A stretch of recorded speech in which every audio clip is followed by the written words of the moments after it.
Hello विद्यार्थियों, नमस्कार। आज हम लोग पढ़ेंगे अशोक के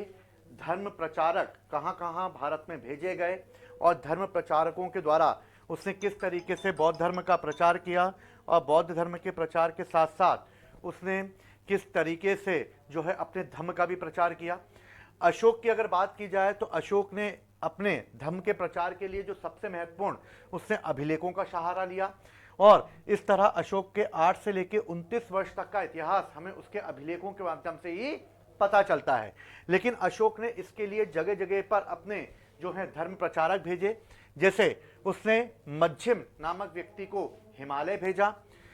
मध्यंतिक नामक व्यक्ति को उसने जो है वो गांधार और कश्मीर के क्षेत्र में भेजा,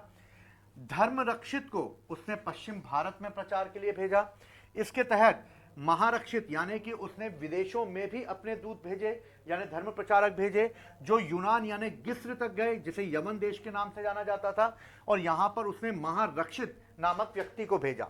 उसी प्रकार महाराष्ट्र में भी उसने अपने धर्म प्रचार का जो है प्रभाव जमाया और इसके लिए उसने महाराष्ट्र में महाधर्म रक्षित और वनवासी जो कि उत्तरी कन्नड़ का इलाका था वहां पर रक्षित नामक अधिकारी को उसने नियुक्त किया धर्म का प्रचार करने के लिए। इसके अलावा उसने म्यांमार और थाईलैंड में भी बौद्ध धर्म का प्रचार कराया जिससे बौद्ध धर्म म्यांमार और थाईलैंड में भी फैला और इसके लिए उसने सोन और उत्तर को भेजा जो स्वर्ण भूमि जिसको हम म्यांमार और थाईलैंड के रूप में जानते हैं, वहां भी बौद्ध धर्म का प्रचार किया गया। इसके अलावा बौद्ध धर्म के प्रचार के लिए उसने श्रीलंका में अपने पुत्र और पुत्रियों को भेजा जिसमें उसने अपने पुत्र महेंद्र और संघमित्रा को भेजा और इस तरह उसके पुत्र महेंद्र जो है वहां के शासक, श्रीलंका के जो शासक थे, उनको बौद्ध धर्म में उन्होंने दीक्षित भी किया और इस तरह जो है महेंद्र और संघमित्रा अशोक के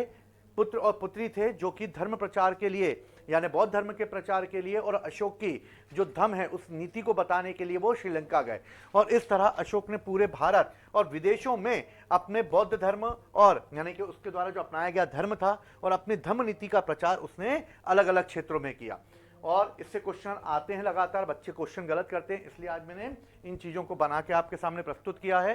तो आगे की चीज़ें हम और ऐसी ही चीज़ें नए तरीके से लेकर आएंगे। ठीक, तो जय हिंद, जय भारत।